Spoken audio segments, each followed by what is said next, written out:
안녕하세요. 시니어 라이프 비즈니스를 연구하는 최학입니다. 올해 시니어 라이프 비즈니스에 대해서 큰 개념의 책으로 정리를 해보자 하는데요.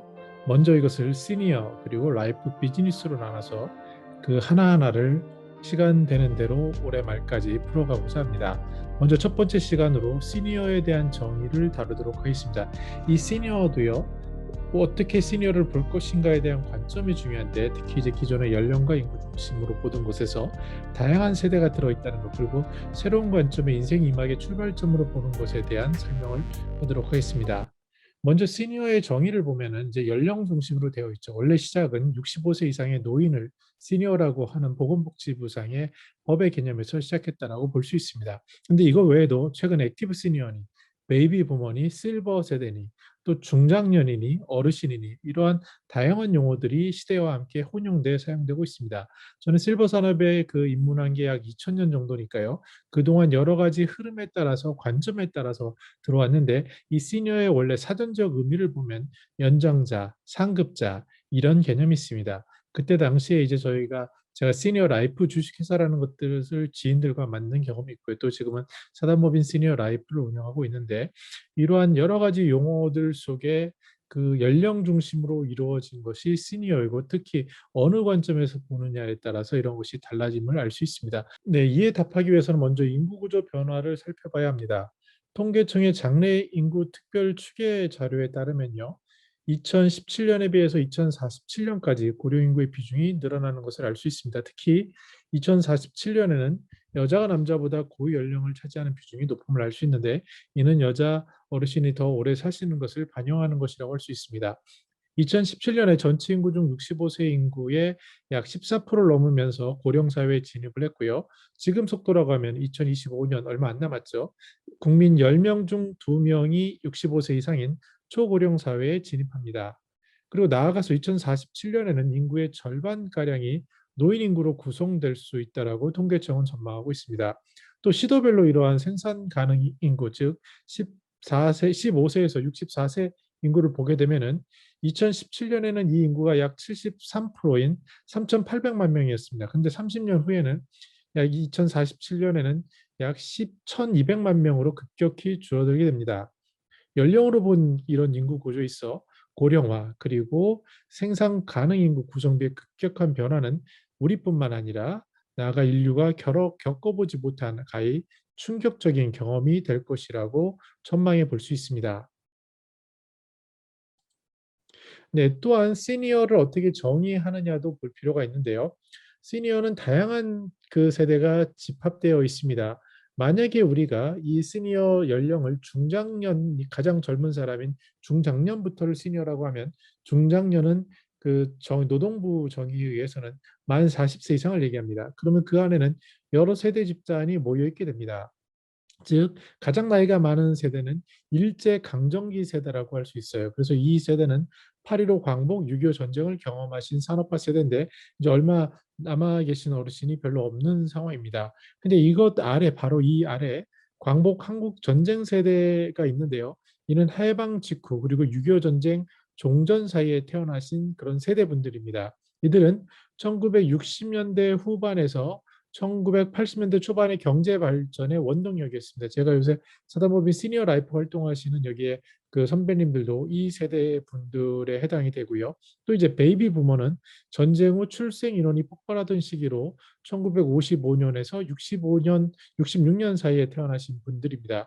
근데 이분들이 이제 65세, 만 65세에 진입을 막 편입하고 있죠. 그 아래인 1970년대 세대는 X세대라고 하고, 또 80년대 세대는 에코 세대라고 합니다. 근데 이 에코 세대에 주목할 필요가 있는데요. 에코 세대는 민주화라는 것, 경제 발전의 과실을 얻은 혜택입니다. 다시 말씀드려서 독재라는 민주화 운동, 또는 아주 보릿고개로 대변되는 그런 어려운 이런 것을 경험하지 않은 세대입니다. 이런 분들이 이제 만 40세가 넘어가면서 시니어라는 세대로 불리고 있습니다. 즉, 이 시니어라는 용어 속에는 삶의 궤적과 경험치가 조금씩 다 다른 분들이 있습니다. 가장 대표적인 것을 꼽으라고 하면은 해방과 전쟁 속에서 경제를 부흥시켰던 그런 어르신들과, 또 이런 어르신들과는 달리 독재 속에서 민주화를 이뤄낸 그러한 이제 베이비 부모, 그리고 또다시 이들에게 X세대가 등장하는 그 이후의 세대들, 만약에 이런 에코 세대처럼 이런 것을 경험하지 못한 분들, 또 그리고 그 아래의 밀레니얼이나 Z세대처럼 아예 이런 개념이 없는 사람들이 다 같이 머물러 있는 게 우리나라고요. 시니어를 40대 이상으로 봤을 때는 이 안에도 너무나도 다른 그 계층, 다른 경험을 가진 분들이 모여 있게 됩니다. 그래서 이 앞으로의 이 에코 세대가 이제 중장년이라고 하고 이분들이 시니어로 불리는 순간 어떤 일이 생기냐면요. 산업화 민주화는 거리가 굉장히 멉니다. 오히려 이분들은 디지털 그리고 글로벌화 이런 것에 좀 더 익숙한 개념이 되다 보니까 이것을 바라보는 시니어를 칭하는 사람들은 여러 가지 혼돈 속에 너무나도 복잡한 것을 볼 수 있는, 그리고 이 속에 세대 갈등과 세대 통합 이런 것들을 얘기할 때 어려움들이 생길 수 있는 부분이라고 할 수 있겠습니다. 자, 또 하나의 시니어 정의를 이렇게도 볼 수 있을 것 같습니다. 단순히 연령과 인구 구조, 다양한 세대 집합뿐만 아니라 정량, 정성적인 관점으로 볼 필요가 있습니다. 즉, 단순한 나이와 사회 구조 속 변화 측면으로 보는 것에서 나아가서 개개인의 삶의 현장 속에서 바라볼 수 있을 것 같습니다. 만약에 삶을 단순하게 정의하면 미국에서 많이 시도가 되는 건데요. 학습일 여가라고 구분해 볼 수 있습니다. 이것은 평균 수명이 60세일 때는 굉장히 당연시되던 거였죠. 그래서 은퇴라고 얘기하면은 일을 마치고 여가하는 정리하는 그 단계라고 볼 수 있는데, 우리가 알다시피 기대 수명은 늘어났습니다. 그리고 삶은 굉장히 과학기술의 발전, 또 정치 제도의 발전 이런 것들로 굉장히 복잡해지고 그 다양해졌죠. 그래서 새로운 그 여가 후에 다시 또 학습하고 일하고 여가하는 반복되는 N번 수차례 반복하는 일들이 발생하고 있고, 실제로 우리 주변에서도 인생 N막을 새롭게 준비하고 살아가시는 분들을 많이 볼 수 있습니다. 이러한 것을 우리가 볼 수 있는 예는 그 중장년이라고 할 수 있는 40대의 일자리 관점에서 보면 알 수 있을 겁니다. 이분들은 점차 옛날에 정년과는 거리가 멀게 좀 더 일찍 퇴직하는 거고요. 그랬을 때 그러면 퇴직 후의 삶을 다시 1차 퇴직 후에 삶을 설계해야 되고, 여기서 더 나가서 그 아래 세대는 요새 파이어족이라고 부릅니다. 이거는 뭐냐면 그 금융적으로 독립적인 일찍 조기 은퇴를 하는 세대를 말하는데, 주로 30대 후반이나 40대 초반에 내가 빨리 은퇴를 하겠다라는 그런 목표를 가진 근검 전략하는 그런 젊은 세대입니다. 이분들은 빨리 은퇴를 하고 다시 새로운 인생을 그 계획하는 그러한, 우리로 보면 잠재 시니어라고 볼 수 있겠습니다. 중요한 것은 60세보다는 더 긴 세월을 살아가기 위해서 우리는 어쩌면 새로운 인생 단계를 준비해야 되고요. 그 이전과 달라진 이 세상 속에서 우리는 항상 새롭게 학습하고 일하고 다시 여가하고 이런 것들로 정의되는 시니어, 그런 의미가 확장될 수 있을까라고 보여집니다.